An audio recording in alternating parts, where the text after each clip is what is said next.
Thanks, Marty.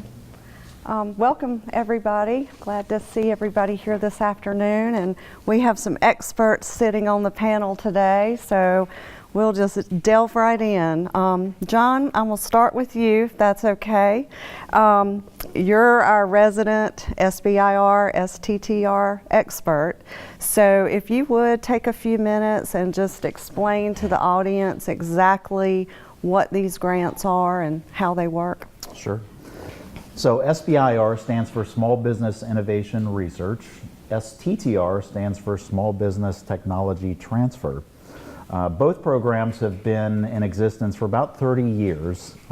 It was back in 1984 that Congress came together and really said, let's put a program together to help early stage technologies get off the ground through a small business and get that technology, that innovation out into the marketplace.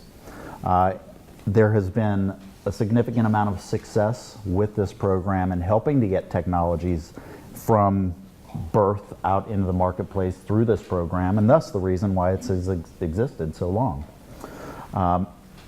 Currently, there are 11 agencies that are required to participate. They're federal agencies. They range from Department of Defense to National Institutes of Health, National Science Foundation, Department of Energy, USDA, so all of the big name agencies that you see every day in the news. Those agencies are required to put 2.8% of their R&D budget aside into this SBIR pool. On the STTR side, only the 5 largest agencies are required to participate, and they put about 0.3% of their budget aside. So on the SBIR side, you've got about $2 billion a year that's doled out to small businesses. STTR is about a tenth of that at about $200 million. The program is broken into 2 fundable phases.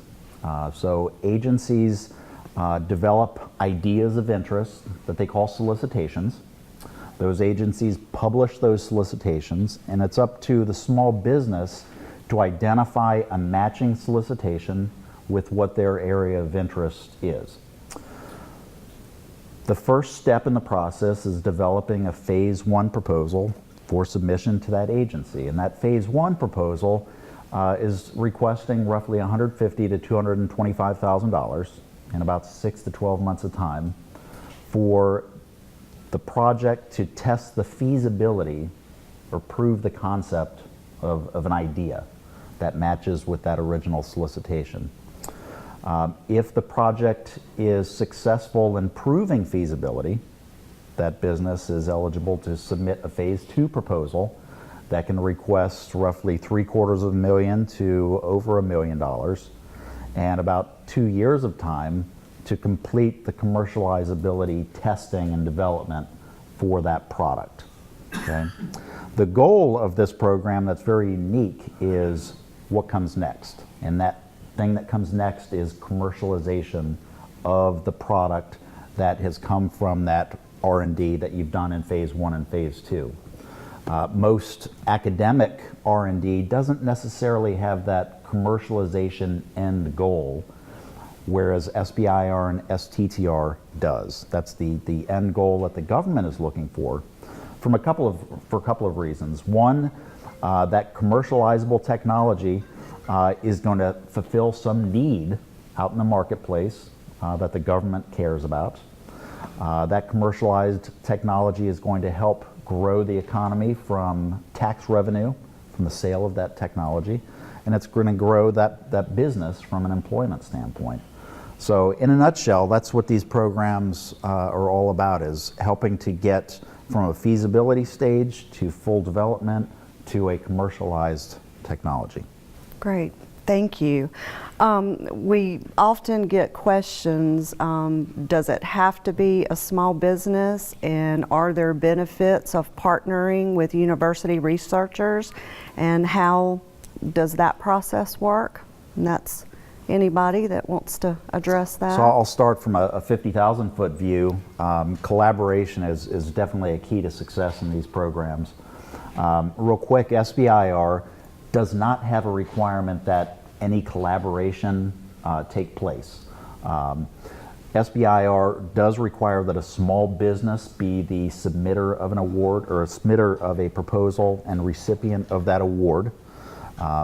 That business can, if they wish, subcontract up to 30% of the work in that phase one to any entity that they wish. It could be to a university, another small business, or a large business. STTR, on the other hand, does require collaboration between a small business and a university. So a university can carry out between 30 to 60% of the work in a phase one, same for phase two. And the small business, again, is going to be the awardee of the funding, but they only have to do a minimum of 40% of the work. So that is a very unique mechanism to help technologies start from a university environment that we'll hear about from our other panelists, spin out through a small business and then out in the marketplace. So collaboration is definitely a key to success. Okay.